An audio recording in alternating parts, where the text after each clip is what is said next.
Bonjour messieurs, dames, quel plaisir de vous retrouver ici même sur notre page Facebook, mais aussi celle de Sport Riser, le tour du monde en 80 jours. Certes, un livre de Jules Verne sorti en 1872, mais aujourd'hui, ça s'inscrit dans notre réalité puisque nous avons enfin un vainqueur pour cette édition du Vendée Globe 2020-2021 et il s'appelle... Non, allez, suspense, encore quelques secondes, juste le temps pour moi de vous présenter celui qui m'a accompagné pendant toute cette aventure, c'est notre ami Yann Amis. Bonjour Yann. Oui, bonjour Denis, bonjour à tous. Est-ce que vous avez passé, on peut le dire, une bonne soirée? Soirée fatigante parce que du coup je suis resté suivre les concurrents arriver les uns derrière les autres au sable, donc je me suis flingué le sommeil cette nuit, quoi. Mais c'est vrai que c'était une arrivée formidable. J'en ai même eu des frissons. Alors, dans un premier temps, je vous donne le classement des skippers qui ont franchi en premier la ligne d'arrivée avec en 1 Charlie Dalin à 20h35, en 2 Louis Burton à minuit 45 et en 3 c'est notre ami Yannick Bestaven qui est arrivé ce matin aux alentours des 4h19. Mon cher Yann, pouvez-vous nous expliquer comment se sont déroulées les dernières heures de compétition? Bah écoute, les dernières heures de compétition ont bien déroulé, je dirais, pour les deux options qui étaient poursuivies à la fois au sud par Charlie Dalin et Boris Herrmann et Yannick Bestaven au nord. Donc ils ont gagné les sables avec un vent de sud-ouest fraîchissant, donc une quinzaine de nœuds pour Charlie.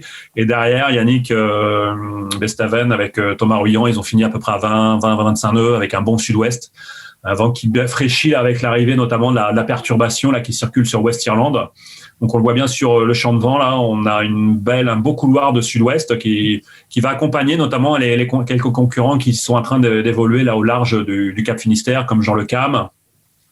Un petit peu plus loin, on a Benjamin Durtreux aussi qui devrait arriver aujourd'hui avec Jean. Et derrière, un petit peu plus en retrait, là, le long des côtes du Portugal, on a Maxime Sorel et Armel Tripon qui sont aussi dans un flux de sud-ouest et qui sont en train de gagner rapidement, on va dire, les Sables d'Olonne parce que derrière, sur l'Atlantique, c'est une autre histoire. Alors certes, on vient de le voir, Charlie Dalin a été premier à franchir la ligne, mais entre Charlie Dalin et Yannick Bestaven, il y a moins de 10 heures de différence. Par conséquent, en prenant en compte le temps de bonification pour avoir sauvé Kevin Escoffier, c'est donc Yannick Bestaven qui remporte cette édition. Bravo à lui pour un parcours formidable. Alors Yann, vous venez justement d'en parler, une tempête Justine au cours de ce week-end. Plus d'informations sur notre site agatha-france.com. En quoi cette tempête va avoir un rôle pour les skippers qui sont encore en mer? Alors en fait, elle est vraiment vicieuse cette tempête parce qu'elle va venir traverser le proche Atlantique et elle vient se caler en l'occurrence sur le sud de l'Irlande pour samedi midi. Donc qu'est-ce qui va se passer? C'est que les skippers qui sont encore en mer en ce moment vont pouvoir rejoindre les Sables d'Olonne, mais ça va être très tendu pour notamment Armel Tripon qui est juste sur l'arrière de Maxime Sorel parce que il va progresser vers les Sables d'Olonne, mais avec un vent de sud-ouest qui va commencer à fraîchir nettement et à monter nettement dans les tours, parce que Justine va se positionner en approche des côtes de la façade atlantique. Donc c'est très très chaud pour lui. Alors par contre, ce qui va être vraiment embêtant, c'est l'état de mer, parce que l'état de mer, quand on regarde sur la carte là, notamment que je vous ai fait passer, on a quand même du 12 mètres au large, donc ça fait en proximité de bordure côtière, ça fait du 7-8 mètres. Donc ça va rendre compliqué, je dirais, l'atterrissage sur les Sables d'Olonne pour Armel. Alors, au-delà de ça, ça veut dire que Justine va complètement détériorer les conditions sur le golfe de Gascogne, ça c'est acquis. Ouais. Ce qui va être intéressant à surveiller, c'est Clarisse Kramer là, qui est en train d'évoluer au sud des Açores en ce moment. C'est quelle attitude elle va adopter, parce qu'elle va se retrouver, en fait, quand on regarde son routage, dimanche midi, elle se situe quasiment dans le nord-ouest du Cap Finistère, et on peut se poser la question de savoir est-ce que ça vaut, c'est vraiment dangereux d'embarquer sur le golfe de Gascogne pour finir... je dirais, cette fin de course, sachant que le plan d'eau va être complètement démonté, quoi. Alors justement, Yann, l'important c'est de participer, mais pour Harry Uzuela qui est sur son bateau Stark, qui est dernier du classement, vers quand une arrivée au sable? Alors là, pour les concurrents qui sont encore le long des côtes d'Amérique du Sud, bon, on a des concurrents là comme Charal et notamment le groupe, les autres bateaux là qui sont notamment au large de Récif. Bon, ces bateaux-là vont arriver vers le 5-6, il me semble 5-6 février. Un peu plus en retrait, on a le groupe Cétin avec Manuel Cousin, et encore un peu plus loin, notamment les deux derniers skippers qui sont dans le grand large des îles Malouines. Bon, là, en l'occurrence, ils vont pas non plus échapper on va dire, au vent un petit peu chaotique qu'il peut y avoir au large de Rio de Janeiro. Donc, il faut quand même escompter, je pense, vers le 20-24 février pour une arrivée de ces deux derniers concurrents, on va dire, au sable. Alors malheureusement, on l'a vu cette année, pas de record. Le record établi, c'était en 2016-2017 par Armel Lecléache en 74 jours. On l'a vu hier, Boris Herrmann, il a eu quelques petits soucis puisqu'il a heurté un bateau de pêche, c'est ça? Oui, il a heurté un bateau. Alors, c'est vrai qu'en prenant cette option sud, là, dans le fond du golfe de Gascogne, comme a fait notamment Charlie Dalin, c'était assez chaud parce qu'en fait, dans cette zone, on a énormément de bateaux de pêche et c'est vrai que c'est quasiment, c'est que des chicanes, je dirais, sur lesquelles il faut composer pour regagner les Sables d'Olonne.